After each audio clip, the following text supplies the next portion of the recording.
भुवन सुंदरी part 1 B. कहानी को like कीजिए और चैनल को सब्सक्राइब कीजिए। अभी भी कई लोग बिना सब्सक्राइब किए कहानी सुन रहे हैं। प्लीज़ जल्दी से सब्सक्राइब कीजिए। अंत में कामनी आई। उसने कहा, मोहन, फिजिया भर में तुम्हारा जैसा सुंदर युवक नहीं है। स्पार्ट देश की राजकुमारी भुवन सुंदरी तुम्हारी पत्नी बनने योग्य है। इस लोक भर में उससे अधिक सुंदरी कोई है ही नहीं। मोहन ने कहा, मैंने तो उसका नाम ही नहीं सुना है। तुमने उसका नाम सुना नहीं? ग्रीक के समस्त राजकुमार उससे विवाह करने आए हुए थे, किंतु उसने महाराज के भाई से शादी की। अगर तुम्हें उसे पाने की इच्छा हो तो बताओ, तुम्हें मिल जाएगी। कामिनी ने कहा, जब पहले ही उसकी शादी हो चुकी है तब वह मुझे कैसे मिलेगी? मोहन ने पूछा। कामिनी हंस पड़ी और बोली, तुम्हें इससे क्या? मैं ऐसा चक्कर चलाऊंगी कि वह तुम्हें देखते ही तुम पर फिदा हो जाएगी और तुमसे शादी करेगी। वह अपना घर, माँ बाप, पति आदि सबको छोड़ देगी और तुम्हारे पीछे पीछे चल पड़ेगी। कामिनी की बातें सुनकर उसमें कुतूहल जगा। भुवनसुंदरी के बारे में सुनते ही उसके दिल में गुदगुदी हुई। उसने तो पहले ही निर्णय कर लिया था कि मैं इन अप्सराओं के प्रलोभनों में नहीं फंसूंगा, क्योंकि इनका मन बहुत ही चंचल होता है। पता नहीं चलता कि ये कब खुश रहती है और कब नाराज़। किसी भी क्षण ये शाप भी दे सकती है। इसलिए मोहन ने पूछा, भुवनसुंदरी क्या सचमुच इतनी सुंदर है? पागल, वह मुझसे कम सुंदरी नहीं, कामिनी हंसती हुई बोली। मोहन ने पूछा, क्या वादा करेगी कि वह मेरी बनेगी? कामिनी ने वादा किया तो मोहन ने सोने का फल उसे दिया। बाकी दोनों अप्सराएं उससे बहुत नाराज हुई, किंतु उन्होंने उसे वचन दे रखा था कि उसके निर्णय के विरुद्ध वे कुछ नहीं कहेंगी। इसलिए वे चुप रह गई, शांत रह गई। भुवनसुंदरी सचमुच अपूर्व सुंदरी थी, बड़ी ही सुकुमारी थी। वह साक्षात इंद्र और मालिनी से जन्मी कन्या थी। कहा जाता है कि वह हंस के एक अंडे से पैदा हुई। स्पार्ट के राजा मर्दन ने उसे बचपन से पाला पोसा था।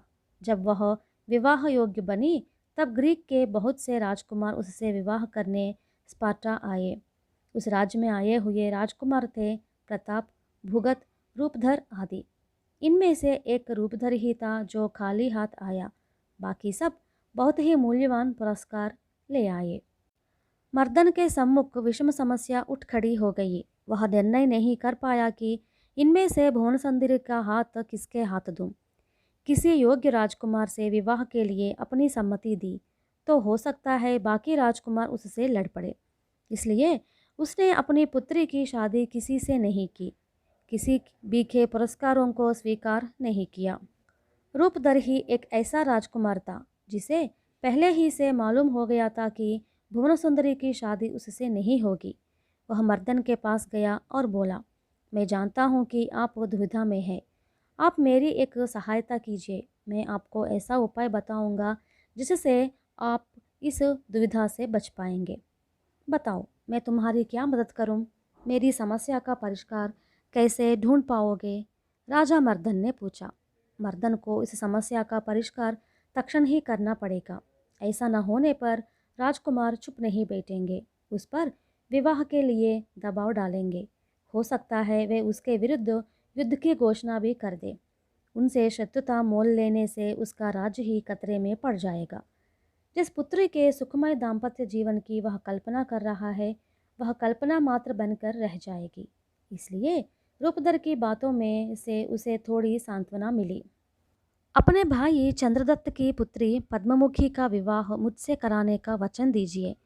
फिर आप जिससे चाहते हैं उससे भुवनसुंदरी का विवाह रचाइए। मैं ऐसा उपाय आपको बताऊंगा जिससे बाकी राजकुमार आपसे लड़ने का ख्याल छोड़ देंगे। रूपधर ने कहा, पहले अपना उपाय बताओ। पद्ममुखी से शादी कराने की जिम्मेदारी मुझ पर छोड़ दो, मर्दन ने वचन देते हुए कहा। तो आप ऐसा कीजिए जैसा मैं कहता हूँ। भुवनसुंदरी से विवाह करने जितने भी राजकुमार आए हैं उन सबको बुलाइए।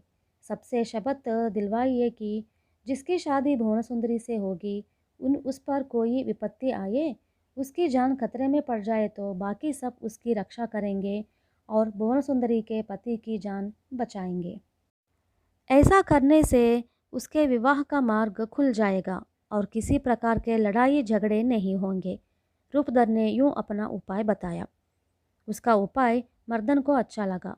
उन्होंने ग्रीक के सब राजकुमारों को बुलवाया और कहा, आप में से हर कोई भुवन सुंदरी से शादी करने का इच्छुक है, लेकिन वह किसी एक से ही शादी कर सकती है। वह जिससे शादी करेगी उससे आप में से कोई दुश्मनी मोल लेगा। ईर्ष्यावश उससे लड़ाई करने भी संसिद्ध हो जाएंगे। ऐसी स्थिति में आपकी सहायता उसको चाहिए। आप वादा कीजिए कि आप उसे मदद पहुंचाएंगे। आपके वादे के बाद ही मैं निर्णय लूँगा कि उसका पति कौन होगा। सब राजकुमारों ने एकमत होकर शपथ खाई। इसके बाद राजा ने प्रताप के साथ भुवन सुंदरी का विवाह करवाया। विवाह के चंद सालों के बाद राजा मर गया। प्रताप उसके स्थान पर सिंहासन पर आसीन हुआ। वह स्पार्ट का राजा बना। भुवन सुंदरी के विवाह के साथ साथ रूपधर और पद्ममुखी का भी विवाह संपन्न हुआ। पद्ममुखी के पिता चंद्रदत्त ने अपने दामाद से कहा, बेटे, मैं अपनी बेटी से अलग होकर जीवित नहीं रह सकता।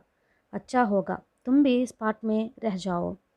रूपधर ने ससुर की बात नहीं मानी और अपनी पत्नी को लेकर नाव में बैठकर इथियाका निकल पड़ा। रोते हुए ससुर का बर्ताव रूपधर को कतई पसंद नहीं आया। उसने पत्नी से कहा, तुम मेरे साथ आना चाहती हो तो आ जाओ, अगर तुम्हारी आने की इच्छा नहीं है तो अपने पिता के साथ ही रहो। पद्ममुखी कुछ नहीं बोली। यह देखकर चंद्रदत्त समझ गया कि गलती उसकी है। पति के घर जाना ही पत्नी का धर्म है। जहाँ यह घटना घटी वहाँ उसने अपनी पुत्री की एक प्रतिमा की प्रतिष्ठापन की। वह प्रतिमा स्पार्ट्स नगर से 4 मील दूर अब भी मौजूद है। कहानी और है।